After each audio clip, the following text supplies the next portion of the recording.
Hello everyone, welcome to my new vlog. साथीहरू, आज चाहिँ म नयाँ भ्लग बनाउँदैछु। यो पनि फर्स्ट टाइम हो साथीहरू। हाम्रो चाहिँ नेपालमा खेत रोपिने मौसम चलिरहेको छ साथीहरू है। अनि हामी चाहिँ जेठानी, देउरानी, दिदी, बहिनी, गाउँका सबै मिलेर चाहिँ हामी खेत रोप्दैछौँ।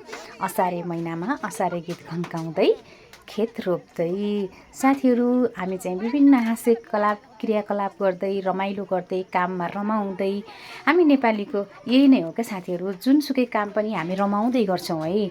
हामीले कामलाई हृदयदेखि मन अपनाउँदै काम गर्छौँ साथीहरू। मेरो पनि यो धान रोपाइ फर्स्ट टाइम हो, तर पनि म सिक्दैछु।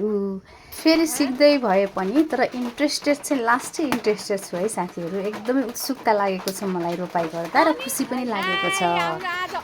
आज लाग्यो हाम्रो असार ल हाम्रो रोपाइ छ अनि रोपाइ छ। रोपाइको भात खानेमै आइजाए साथीहरू। जहाँबाट पो हेर्दछ अछामीका घर भात खान आइजाए। 22 गते भयो, 22 गते रोपाइ यो अछामी चाला हाम्रो हो। गीत भन्नु त आन्टी, गीत यस्तै हो। अछामी चाला खेत्रो भात खाने अरू कसरी हो जन्ने कि छैन म पनि सिक्नेरी हुँ। अछामी चाला खेत्रो भात खाने कोइसरी जन्ने कि छैन बाबुको भात खाने के गरे कोइसरी जन्ने कि छैन बाबुको भात खाने त्यसै हो। दिदी यति टाढा बाक्लो राख्यो बाक्लो यो धान बाक्लो हाल्दा हामीले कराइमा भात लाग्यो पापा मलाई सिकाइदिनु न भइएछ। कोही छोरी जन्मेकी छैन बाबुको थात खाने, यस्तै हो अछामीको चाला खेत रोपी भात खाने। चाला त अछामीको मात्र होइन, पुरै नेपालकै हो खेत रोपेर भात खाने है।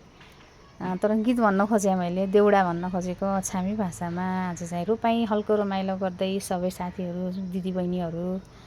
अब भिडियो चाहिँ ओरिजिनल साउन्ड नै हुने थियो साथीहरू। अब कसैले केही बोल्नुमा हुन्छ, कसैले केही बोल्नुमा हुन्छ। यसमा चाहिँ मैले भोइस कभर गरेको, अन्यथा नलिनु होला है।